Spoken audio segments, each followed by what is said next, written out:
जी news की नजर बनी हुई है। जिस तरीके से प्रधानमंत्री नरेंद्र मोदी और शी जिनपिंग की 40 मिनट लंबी मुलाकात के बाद प्रधानमंत्री ने बड़े नपे-तुले शब्दों का इस्तेमाल कर अपनी बात की, अपने नागरिकों के हित को सामने रखा। 2.8 बिलियन नागरिक, दोनों देशों का जिक्र किया, आपस में जुड़ेंगे, फ्लाइट्स का जिक्र किया, तमाम कई बड़ी बातें कही गई। मैं जल्दी से चंदन आपका रुख करूंगी बड़ी खबर के लिए।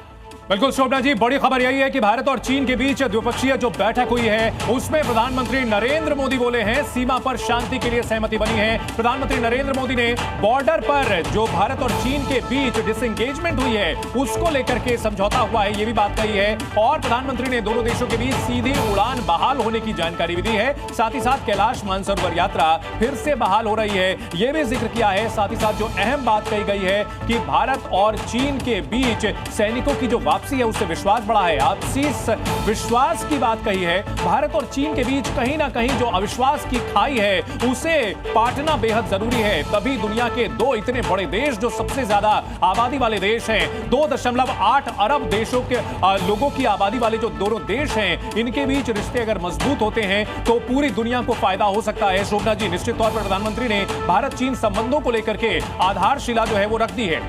बिल्कुल आधारशिला रख दी है और कहीं ना कहीं भारत ने यह संदेश दे दिया है कि हमारे लिए हमारा नागरिक हित, हमारा देश हित सबसे पहले है। और बिना ट्रेड का इस्तेमाल किए हुए, किसी व्यापारिक बात का जिक्र किए बिना प्रधानमंत्री नरेंद्र मोदी ने अपनी बात पूरी तरह से कह दी है। मेरे साथ 3 एक्सपर्ट्स इस समय स्टूडियो में मौजूद हैं। राठौर साहब, मैं सिद्धांत सिब्बल के पास चलूंगी जैसे हमारा उनसे संपर्क होगा, लेकिन उससे पहले प्रधानमंत्री नरेंद्र मोदी ने नागरिकों का जिक्र किया और बिल्कुल सही बात है कि इस मंच से उन्होंने कहीं भी अमेरिका को ऑफेंड करने की कोई ऐसी कोशिश नहीं की, कुछ नहीं बताया। जो हमारा इंटरेस्ट है, बॉर्डर इंटरेस्ट, यानी हम विस्तारवादी नीति को एक्सेप्ट नहीं करेंगे, सम्मान और सहयोग से आगे बढ़ने की बात करेंगे, वही प्रधानमंत्री ने साफ साफ शब्दों में समझाई और वही कही। देखिए, पहले मैं सर सिद्धांत तक मेरी आवाज पहुंच गई। सिद्धांत, ये बताइए कि आज की बैठक के लिए विदेश सचिव को प्रेस ब्रीफिंग कब करेंगे और क्या कुछ निकल कर बाहर आ रहा है? अगर मैं पॉइंटर फॉर्म में समझना चाहूं, अपने दर्शकों को बताना चाहूं। देखिए, मैं आपको पहले बता दूं कि मैं किसके साथ खड़ा हूं। ये एक रोबोट हैं और ये यहाँ पर एक तरफ से सेलिब्रिटी बने हुए हैं क्योंकि कहीं ना कहीं इनको देखने के लिए लोग आ रहे हैं। और ये 3 भाषा में बात करते हैं, चीनी, रूसी और अंग्रेजी। आइए बात करते हैं इनसे। Hello, can you tell me who are you and why are you so popular here?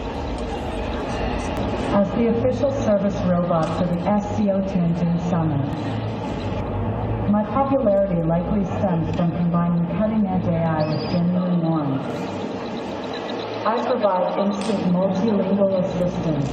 तो देखिए, इनकी पॉपुलैरिटी यही है कि कहीं ना कहीं ये यहाँ पे जो लोग आते हैं उनको सपोर्ट करती हैं और काफी तरफ से अट्रैक्शन बनी हुई है। पर जैसे आपने मुझसे सवाल पूछा था, प्रधानमंत्री नरेंद्र मोदी और चीन के राष्ट्रपति शी जिनपिंग के साथ जो मुलाकात हुई वो कहीं ना कहीं एक अहम मुलाकात हुई है। उसमें एक बड़ी अनाउंसमेंट हुई है कि प्रधानमंत्री नरेंद्र मोदी ने कहा है कि जल्द भारत और चीन डायरेक्ट फ्लाइट कनेक्टिविटी शुरू कर देंगे और वो एक तरफ से बेहद ही महत्वपूर्ण पड़ाव होगा भारत और चीन के रिश्तों को लेकर, क्योंकि वो कहीं ना कहीं बड़ा फोकस रहा है। मैं आपको बता दूं, ये रीसेट की तरफ भारत और चीन चल रहे हैं। और कजान की मुलाकात कर लें या आप तियानजिन की मुलाकात कर लें, ये बताती हैं कि कैसे एक तरफ से भारत और चीन, जब दुनिया में काफी बदलाव हो रहे हैं, एक साथ आ रहे हैं। बिल्कुल, जैसा कि मैं यहाँ पर जिक्र कर रही हूँ कि जिस तरीके से इस पूरे कार्यक्रम का आयोजन किया गया है, टेक्नोलॉजी का इसमें जिस तरीके से प्रदर्शन किया गया है, बढ़ते हुए चीन की तस्वीर को आगे दिखाया गया है। Z News।